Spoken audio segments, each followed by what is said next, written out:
Hey everybody, Corey here coming at you with another knife unboxing video.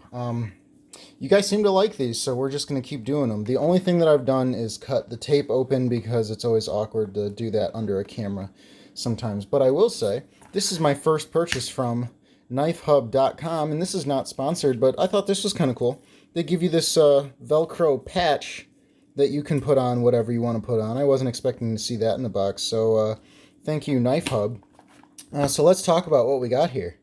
This is a Hogue Deka, and the Deka is basically the knife that Hogue made for their 10th anniversary of making knives.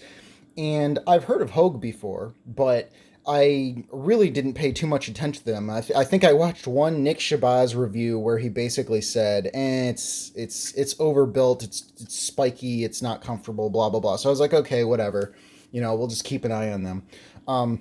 And then all of a sudden yesterday, I started, well, not yesterday, a couple days ago, started seeing a ton of reviews of the Hogue Deka. I don't know what happened to my cookies on my Internet Explorer, but I just Hogue Deka, Hogue Deka, Hogue Deka. And everybody was like, oh my gosh, this knife is great, this knife is awesome. And then I was on Reddit later that night on Knife Deals, and there was a sale on the Hogue Deka. And I just looked up at the sky and I was like, all right, buddy, I'll buy one.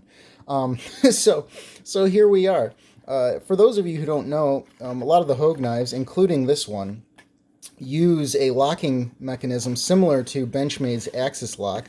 Hogue refers to it as, Hogue sticker. There you go, Hogue sticker. We'll put that off to the side.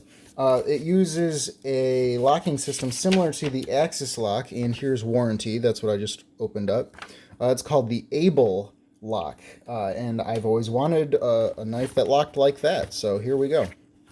Hogue, relatively tiny little pouch, feels like it was definitely made for the knife. It's a sturdier material than most pouches, feels like, so let's get this open. Where's my silica?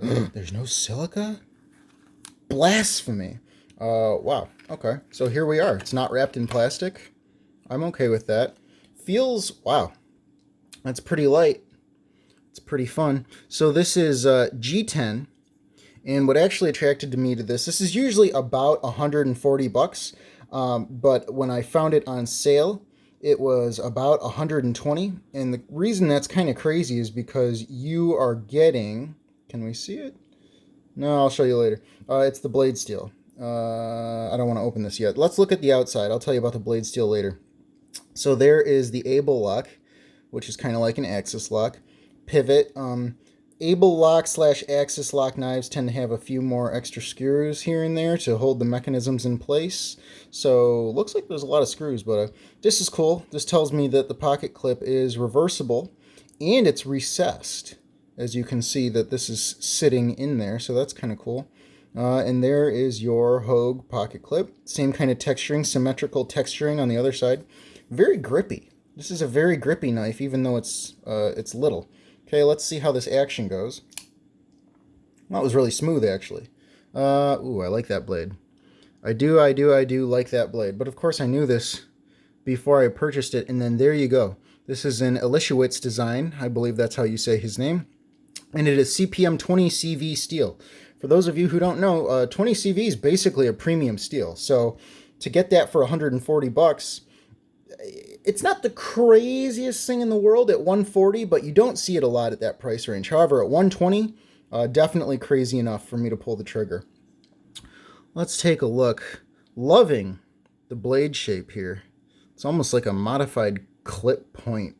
Modified clip drop point? I don't know. It's interesting. The secondary bevel. It's one of those days where my camera doesn't want to focus because of the glare on this thing.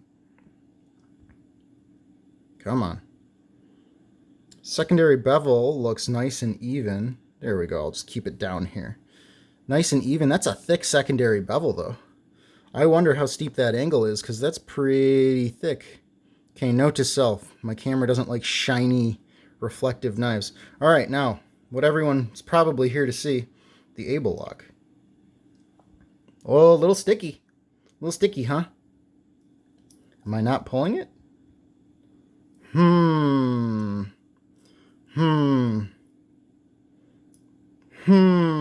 This is interesting. So, I've seen this before with Benchmades.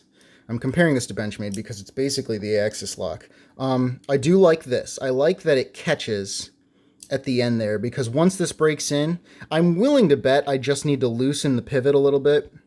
We can see blade centering is really good, so I don't know if I want to screw with the pivot too much, but chances are I just need to loosen the pivot and the blade will drop. Woo! It's going to take some getting used to. But yeah, it seems to be kind of stuck at the top there. Oh, there we go. It's already kind of starting to break in a little bit. Oh yeah, there we go. There we go.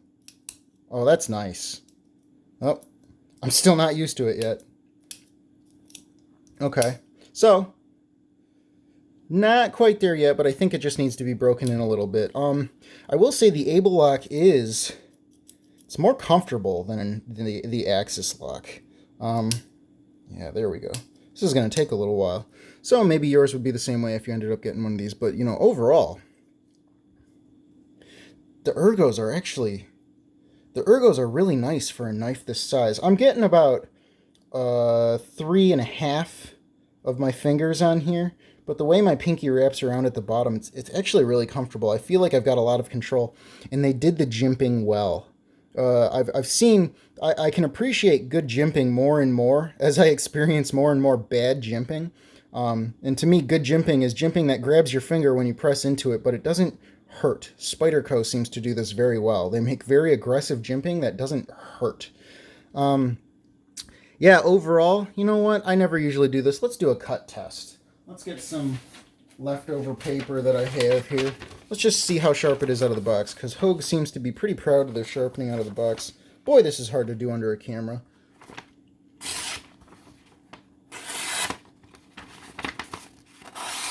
Okay, very sharp. Those are very, very, very clean cuts, which I would expect because the blade stock is relatively thin. We won't go into the specs here, but looks like we've got pretty thin blade stock. And we've got a pretty aggressive secondary bevel, pretty steep secondary bevel. So overall, I definitely like the Ergos of the knife. I'm going to have to get used to this Able lock, but I have a feeling I can feel it breaking in already. It's just a matter of getting into a groove and probably not being under a camera. Oh, it's going to take me a while. But yeah.